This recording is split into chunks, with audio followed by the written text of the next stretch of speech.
put on the sunblock. No, actually, no. I don't wear sunblock, and I know I'm promoting the wrong thing, but I just can't. It's okay, Jay. By the way, man, neither do I. That's you know a what? problem. But that's the It's thing. okay if you wear it, Jay. It's okay. I don't. I can't. I don't have the time to put. I got 2 kids, man, with a third on the way. I don't. There's not enough time in the We day. understand if your wife tell you to put it on. Oh, Jay. of course, my wife tells me to put it on. But we had good, man. Everything was good. Key, you know what the weather was in the East Coast? You'll appreciate this. You know when it's people want it to be warmer than it is because the sun's out? And you get out, and it's like they go out, people are in shorts and stuff, but it's really like 48, 50, 52 degrees, trying to force 54 degrees. It ain't like that, but people are kind of pretending it is. But you still get the rays from the sun, though, so you'll get a little tan, I think, right? No, right. I mean, if you look at my face right now, it would argue against that. But yeah, you're supposed. No, to. It was good, man. The weekend was good. USC had their spring practice, their final spring game on Saturday. Yeah. I went to a birthday party on Saturday, brunch. It was good. I mean, everything was, as they say, copacetic. Yep. My son is just all he knows how to say is ball. Ball. I'm like, raising him right. You are God's I thought gift you was gonna say to something this else, Jay. planet. Come on. Thought you was gonna say I thought you was gonna say like your daughter, Keyshawn, my favorite guy. No, my daughter does like Keyshawn. We were in the car coming back to Chicago. She's like, "Daddy, where's Keyshawn?" I'm like, "Just stop. Don't say this on speaker right now. Don't give this man any ammunition." She loves Keyshawn. She does love Keyshawn. He's so annoying to me. I'm like, love me. Jay was doing a goodnight call with his daughter, and she's like, "All right, can I say goodnight to Keyshawn?" It I was was the like, funniest oh, thing, God. the cutest thing. The last thing this man needs, and he was like, "Yeah, your daughter loves me, Jay." Yes, that is correct.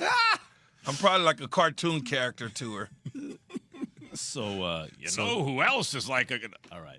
There's no, transition. Max, what did you do this weekend? Yeah, Max. Well, we're going to talk about it later in the show, I think, but... Any more ailments with the back, picking up a wiffle ball? Oh, there's all kinds of stuff with my back, but I went out to eat on Saturday night and had reservations. Okay, we'll talk about it. Yeah, we're going to talk about, how long do you wait for your reservation? That's a great question. Like, if you make a reservation 8:45, how long are you supposed to wait before you're like, nah, I'm out? That's the question. Yeah, that's a tease, yeah. So, guys, it is time for Straight Talk Wireless. No contract. Time for Straight Talk, brought to you by Straight Talk Wireless. I say the other part later, but this part is where Stephen A. Smith says this. I feel bad for anybody who was his teammate. He quit on LSU. He quit on the Philadelphia 76ers, and now he ain't showing up for the Brooklyn Nets. We can point to all the excuses, all the rationale behind it that we want to. I do recall, despite him not playing, he still filed a grievance to collect $20 million that he has not earned. This is one of the most pathetic situations that I've ever seen in my life. He ain't going to war. He ain't going in the octagon. He's not going in a boxing ring. It's pulling teeth to get this man to play basketball. It's pathetic. It's sad. And at the end of the day, when the NBA gets in the collective bargaining table and they go after the players in terms of a pay-for-play stipulation in the collective bargaining agreement, it's going to be called the Ben Simmons rule. The Ben Simmons rule. That's Straight Talk Wireless. No contract, no compromise. Stephen A. talking about Ben Simmons. Jay, he not only you have to read between the lines with some people he's talked to people, number one, Stephen A., and number two, he makes a persuasive case. If I were Ben Simmons' teammate, I couldn't look him. I couldn't look at him in the eyes. I couldn't do it. I wouldn't look at you. It doesn't matter. Even if you play the entire year next year, I'm wondering, when are you going to quit on our team? And I know he has a back injury. I get it. But in a do-or-die Game 4, actually, you can even go back to Game 3. There was no difference between Game 3 and Game 4. It was a day and a half wait, right? So, they played on Saturday. So my thing is, I needed you to play. We needed you to be on the court. And here's my major qualm about it. Brooklyn Nets, what are you doing? Why are you even leaking information, insinuating that he would play in the first place? Why even put him in that position to make him talk about whether he was going to play? Key, you keep all that stuff under wraps. You don't say anything. If he comes back, you make it an element of surprise. At least give me some strategery in the way you go about competing against the Boston Celtics. You know what I mean? You don't make a statement, he's going to come back Game 4 before the series even starts. Why are you setting yourself up and him up if you're questioning whether this guy is accountable to begin with, Key? Did the Brooklyn Nets say that, or did somebody have a conversation with an insider and an insider said it?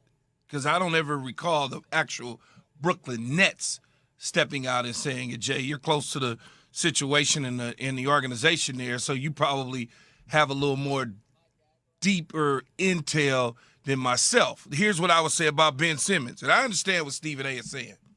But when somebody is hurt, man, and they have back issues, regardless if they could try to run the floor, shoot around, whatever the case may be, I wouldn't necessarily deem him as quitting on his team. I think that's a little bit much. That's a little harsh out there. I wouldn't say he quit on LSU because he was getting ready for the NBA. It's just like when you are in the Final Four of college football, and you're not in the Final Four. I'm getting ready for the draft, man. I'm not getting ready to go play in the Potato Bowl. So I get it, the disappointment by everybody who wanted to see Ben Simmons be a part of the Brooklyn Nets after the trade with James Harden, but I would never deem him as a quitter on his team. I think that's a little harsh. I just do. Yeah, it's just key when for 11 days he was practicing and going 4-4 and not really having any issues with his back. Look, I don't see the point in bringing him back for Game 4 just because if he wasn't ready for Game 3, why would he be ready for Game 4? It's a day apart. So I understand the rationale, but there is something inside of me, though, Key. Like, if you are able to play, I'll give you an example. Scotty Barnes. Well, Jay, Scotty you Barnes and I leg, both man. know. Yeah. If we can play, you play, man. we going to play. Yeah, There's no question That's about the only that. part, But Key. maybe he really can't play. But But just because you can practice don't mean you can play if it's a light practice. Key, man, the dude 3 days ago was talking about playing. But here's what 3 days ago. here's what Stephen A. said that was so persuasive. Not only obviously, like he starts to go down the list, boom, boom, boom. He like what would Bill Parcells say, Key? He wasn't there for this team, wasn't there for that team, wasn't there for different reasons, but he won there, right? But what he said that's persuasive is he's not getting in the octagon. He's not getting in the boxing ring. And I got slipped discs, and I can barely move, so I get it. But you can if you're good enough to practice and your team is down in an 0-3 hole, you can't get out on the court for a few minutes. Don't look at practice and judge that. Practice ain't, you know what practice is, Max? Practice, and you know this, Jake, you play basketball. Practice is drills, a couple drills, stopping. Hey, what do we do here? Okay, I need you to set a screen over here because we're going to do this on the backside, cut there. It ain't 10 minutes of flying up and down the court full speed. But Key, it's not all that. It's the fact that he was 4-4. It's the fact that he's on the sideline wearing different outfits, wearing shades inside the Barclays Center. He can't be on the floor. No. I'm not saying it's one thing. I'm saying it's a combination of all of it, Key. It's him 3 days ago saying, I can't wait to be on the court, to give out for my teammates. What are we talking about? It's the fact that we're talking. What are we talking about? It's, dude, come on. We just need you for 10 minutes, No, man. I mean, like, Key is him showing up. Hold on, Max. Even him showing up on the court for 5 minutes, Key, would have dispelled all this. 5 minutes. Even if you say, I can't go. I can't go. But why even do that, though? Why even pump fake because somebody? It's about principle, about who you are. You can't pump. I wouldn't want him to do that. If you can't go, don't go, man. Go sit down. Just go sit down if you can't go. What you're saying, what you're saying listen, is talking about practice. Plausible. Not a game. Practice. Not a game. We talking about practice. The AI. I say it, man. But what you're saying is plausible. Like, Key, it fits the facts. I'm just saying, like, it looks bad. At the very least, looks bad, man. Looks bad. At least it looks bad. At least. Like I said, I go back to the team, Key, because I would have never said he was going to come back to begin with. I would have never. I don't know. I mean, I never heard the actual team. That's say what it. that's what I'm saying. I heard individuals say it based on getting information from probably some front office executives that was hoping he was going to play. That's what I'm saying. You keep your shell tight. You know what I mean? You keep your team tight. Nobody knows nothing because we ain't saying nothing to nobody. Well, I mean, of course, if I'm running the organization, everybody has a muzzle on. But that's not the way the Brooklyn Nets are running their organization. I just think it's a bit much, though. When we go all the way back to when he was returning to Philly, everybody was saying he was scared. Well, in fact, it was actually his back. And now look where we're at. Now he's quitting on his team, and it was his back. This sounds like a lot of excuses, man. More on the Nets facing elimination tonight. Can KD and Kyrie get you one like Jokic did? Just get you one. Jay tells you why Kyrie is tone deaf. That's in 30 minutes. But then there's another number one pick we haven't seen all season, and it may be time for him to return too. That's next. We're back in less than 2 minutes on most ESPN radio stations. I mean, just from playing, they were the aggressor tonight.